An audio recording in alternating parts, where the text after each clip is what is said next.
नमस्कार दोस्तों। आज की वीडियो में हम लोग लॉगरिदम से रिलेटेड कुछ फॉर्मूलेस को डिराइव करेंगे। तो चलिए शुरू करते हैं। लॉगरिदम के फॉर्मूलेस को डिराइव करने के लिए हमने लॉगरिदम के कॉन्सेप्ट का यूज़ किया है। तो अगर आप लॉगरिदम के कॉन्सेप्ट को नहीं जानते हैं तो मैंने लॉगरिदम के कॉन्सेप्ट के ऊपर एक अलग से वीडियो बना रखा है, जिसका लिंक डिस्क्रिप्शन बॉक्स में दिया हुआ है। आप चाहें तो उस वीडियो को जाके आप देख सकते हैं। तो लॉगरिदम का जो पहला फॉर्मूला है वो है log 1 to any base a equal होता है 0 के। ठीक है, इसका मतलब log 1 इक्वल होगा 0 के, चाहे आप बेस कुछ भी ले लें। ठीक है, तो इसके लिए हम लोग पहले लेफ्ट हैंड साइड को कंसिडर करेंगे। लेफ्ट हैंड साइड क्या है? log 1 टू बेस a, और इसको हम लोग मान लेंगे कि ये x के इक्वल है। अब हम लोग इस लॉगरिदम को एक्सपोनेंशियल फॉर्म में बदलेंगे। तो एक्सपोनेंशियल फॉर्म क्या हो जाएगा? a to the power x is equal to 1। ठीक है, और हम लोग 1 को क्या लिख सकते हैं? a to the power 0।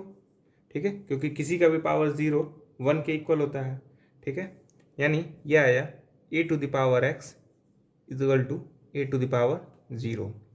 ठीक है, अब ध्यान से देखिए, बेसिस सेम है तो पावर्स को भी क्या होना पड़ेगा? सेम होना पड़ेगा। इसका मतलब x इक्वल हुआ 0 के। ठीक है, और x अगर 0 के इक्वल है, इसका मतलब log 1 to base a equal होगा 0 के, और ये हमें प्रूफ करना था, हैंस प्रूफ्ड। अब हम लोग सेकेंड फॉर्मूला प्रूफ करेंगे, वो है log a to the base a equal होता है 1 के।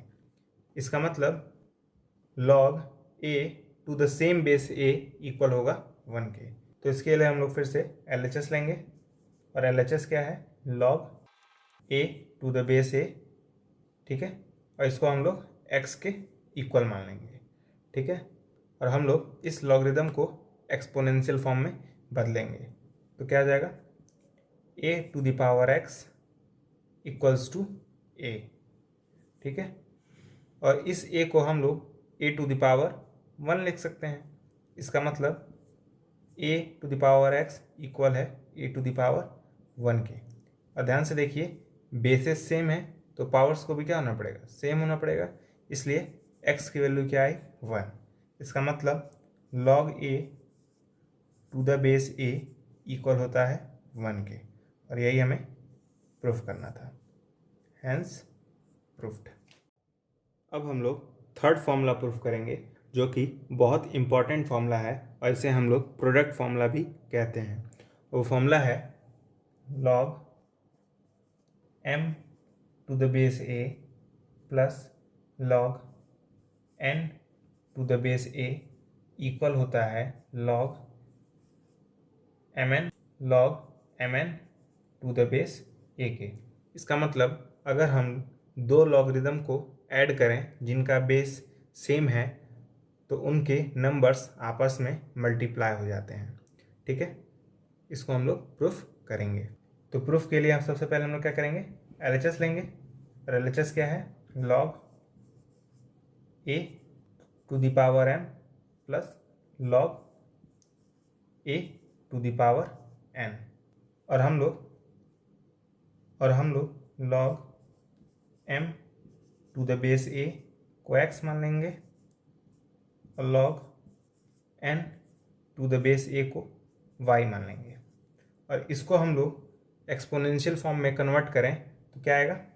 a to the power x is equal to m, और इसको हम लोग एक्सपोनेंशियल फॉर्म में कन्वर्ट करें तो क्या आएगा? a to the power y is equal to n। ठीक है, अब हम लोग m और n को आपस में मल्टीप्लाई करेंगे। इसका मतलब हम लोग लिखेंगे mn is equal to a to the power x multiply by a to the power y। और ध्यान से देखिए, बेसेस सेम है तो पावर्स क्या हो जाएंगे? ऐड हो जाएंगे। इसका मतलब ये इक्वल हो जाएगा a to the power x plus y के, यानी एम एन इक्वल हुआ a to the power x plus y के। ठीक है, इसको हम लोग रिवर्स ऑर्डर में लिखेंगे तो क्या आ जाएगा, a to the power x plus y is equal to m n. ठीक है, अब हम लोग इस एक्सपोनेंशियल को लॉगरिदम में कन्वर्ट करेंगे तो क्या आ जाएगा, log m n to base a equals to x plus y, और x और y की वैल्यू क्या थी, log m to the base a log n to the base a।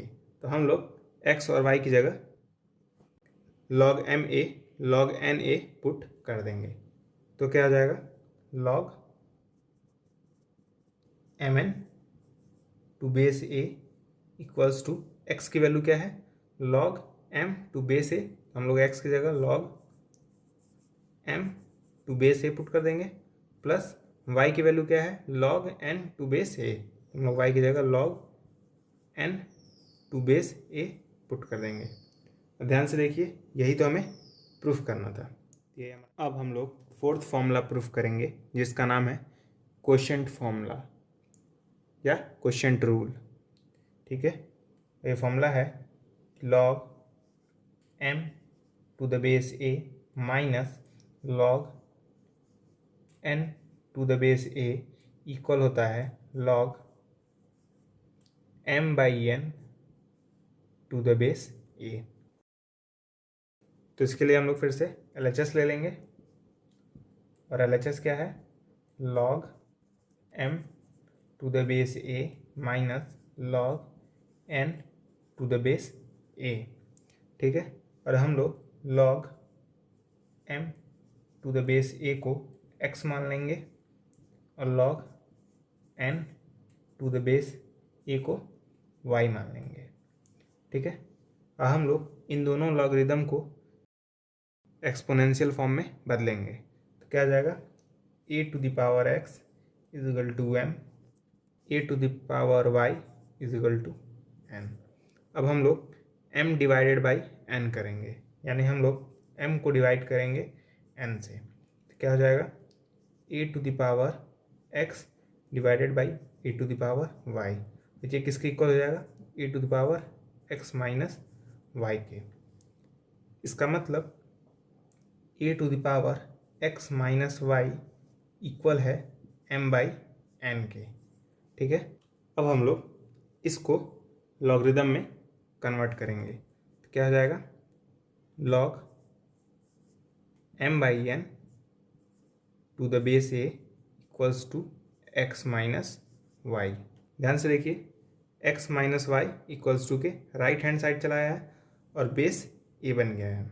ठीक है, अब हम लोग इस इक्वेशन में x और y की वैल्यू पुट कर देंगे। ठीक है, तो क्या हो जाएगा, log m by n to the base a equals to x की वैल्यू क्या थी, log m to the base a, तो हम लोग x की जगह log m to the base a put कर देंगे, बीच में माइनस, y की वैल्यू क्या थी, log n to the base a, हम लोग y की जगह log n to the base a put कर देंगे। और ध्यान से देखिए, यही तो हमें प्रूफ करना था, हैंस प्रूफ्ड। अब हम लोग फिफ्थ फॉर्मूला प्रूफ करेंगे, वो है log m to the power n to the base a equal होता है n log m base a के। ठीक है, ये बहुत ही इंपॉर्टेंट फॉर्मूला है, इसलिए इसको हर हालत में याद कर लीजिएगा। ठीक है, तो इसके लिए फिर से हम लोग LHS लेंगे। ठीक है, LHS क्या है, log m to the power n to the base a, और इसको हम लोग x के इक्वल मान लेंगे। ठीक है, अब हम लोग इस लॉगरिदम को एक्सपोनेंशियल फॉर्म में कन्वर्ट करेंगे, क्या आ जाएगा, a to the power x is equal to m to the power n। ठीक है, अब हम लोग इस इक्वेशन में दोनों साइड पावर 1/n ले लेंगे, क्या हो जाएगा, a to the power x to the power 1/n, इधर क्या हो जाएगा, m to the power n to the power 1/n। ठीक है, ये क्या जाएगा a⁴x/n इज इक्वल टू ये क्या जाएगा m⁴n/n, और n/n क्या होता है 1 होता है। ठीक है, यानी इसकी जगह हम लोग 1 लिख सकते हैं, और m⁴1 मतलब सिंपली m ही। ठीक है, अब हम लोग इस इक्वेशन को लॉगरिदम में बदलेंगे। क्या आ जाएगा log m⁴a equals to power. अब पावर क्या था x/n, इसलिए यहाँ पे हम लोग x/n लिख देंगे। अब हम लोग इस n को लेफ्ट हैंड साइड लेके आएंगे, क्या आ जाएगा n log am is equal to x। ठीक है, और x की वैल्यू क्या थी log m⁴n⁴a, इसलिए हम लोग x की जगह ये वाली वैल्यू पुट कर देंगे। ठीक है, यानी x की जगह हम लोग लिखेंगे log m⁴n⁴a, और यही हमें प्रूफ करना था। अब हम लोग एक आखिरी फॉर्मूला देखेंगे, और वो फॉर्मूला है log a⁴x equal to log a⁴y। मान लीजिए अगर ये इक्वेशन दिया हुआ है तब हम लोग कहेंगे कि x इक्वल है y के। इसका मतलब log x⁴a इक्वल है log y⁴a के, तब x और y आपस में इक्वल होंगे। यही हमें प्रूफ करना है। ठीक है, तो इसके लिए हम लोग इक्वेशन लिख लेंगे। पहले इक्वेशन क्या है log x⁴a equals to log y⁴a। ठीक है, log x⁴a को हम लोग m के इक्वल मान लेंगे, और log y⁴a को n के इक्वल मान लेंगे। ठीक है, अब हम लोग log x⁴a log y⁴a की वैल्यू इस इक्वेशन में पुट करेंगे। क्या आ जाएगा m is equal to n, यानी हमें मिला m is equal to n। अब हम लोग इस लॉगरिदम को एक्सपोनेंशियल फॉर्म में बदलेंगे, तो क्या हो जाएगा a⁴m is equal to x। ठीक है, और इस लॉगरिदम को बदलेंगे एक्सपोनेंशियल फॉर्म में, तो क्या हो जाएगा a⁴n is equal to y। ठीक है, और हम लोग जान रहे हैं m जो है इक्वल है n के, इसका मतलब इस m की जगह हम लोग n लिख सकते हैं। क्या हो जाएगा a⁴n is equal to x और a⁴n is equal to y।